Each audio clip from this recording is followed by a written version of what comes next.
नमस्कार। नागरिकता तय करती है कि हम कौन हैं, हमारे क्या राइट्स हैं।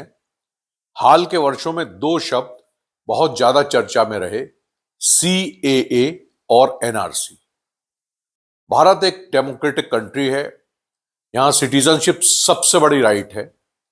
लेकिन अक्सर हमारे मन में यह सवाल उठता है कि यह सीएए क्या है, किसे नागरिकता मिलेगी, किसे नहीं मिलेगी। आज के इस वीडियो में हम सीएए और एनआरसी को सरल भाषा में समझेंगे। सीएए क्या है?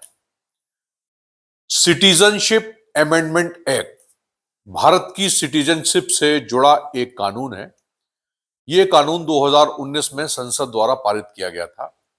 इसका ऑब्जेक्ट है भारत के नेबरिंग कंट्रीज पाकिस्तान, बांग्लादेश और अफगानिस्तान से आए हुए हिंदू, सिख, बौद्ध, जैन, पारसी और ईसाई शरणार्थी जो रिलीजन के नाम पर जहां जिनका उत्पीड़न हुआ, जो भारत में एजाइलम लेना चाहते हैं और जो 31 दिसंबर 2014 से पहले भारत में आ चुके हैं, ऐसे लोगों को सिटीजनशिप देना। सीएए मुसलमान, भारतीय सिटीजन या अवैध गतिविधियों में शामिल लोगों पर लागू नहीं होता। सीएए किसी की नागरिकता छीनता नहीं है, बल्कि ये नागरिकता देता है जो तीनों जो हमारे इस्लामिक मुल्क हैं, जो बराबर में हैं, जहां पे माइनॉरिटीज का उत्पीड़न हो रहा है और जो भाग के भारत में शरण लेना चाहते हैं।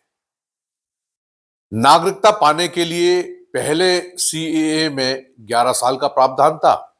अब 2019 के बाद इसको घटाकर 5 साल कर दिया है। तो फिर इस पर डिस्प्यूट क्यों हुआ? इसे कॉन्स्टिट्यूशन के राइट टू इक्वलिटी से जोड़कर देखा गया। लोगों को डर था कि साथ मिलकर इसका एनआरसी के साथ मिलकर इसका दुरुपयोग हो सकता है। हालांकि सरकार का कहना है सीएए सिर्फ शरणार्थियों के लिए है, भारतीय नागरिकों के लिए नहीं है। सीएए किसी की नागरिकता छीन नहीं रहा, केवल नागरिकता दे रहा है। सीएए का धर्म से संबंध, जो शरणार्थी हैं जिनका विदेशी मुल्कों में उत्पीड़न हो रहा था, जो हमारे देश में आना चाहते हैं, उस आधार पर उन्हें नागरिकता दी जा रही है।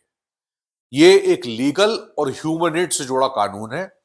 इस पर अलग अलग विचार हो सकते हैं, लेकिन सही जानकारी हर एक नागरिक के लिए जानना जरूरी होता है। एनआरसी है नेशनल रजिस्टर ऑफ सिटीजन्स। ये एक ऑफिशियल लिस्ट है जिसमें केवल इंडियन सिटीजन्स के नाम रजिस्टर करे जाते हैं।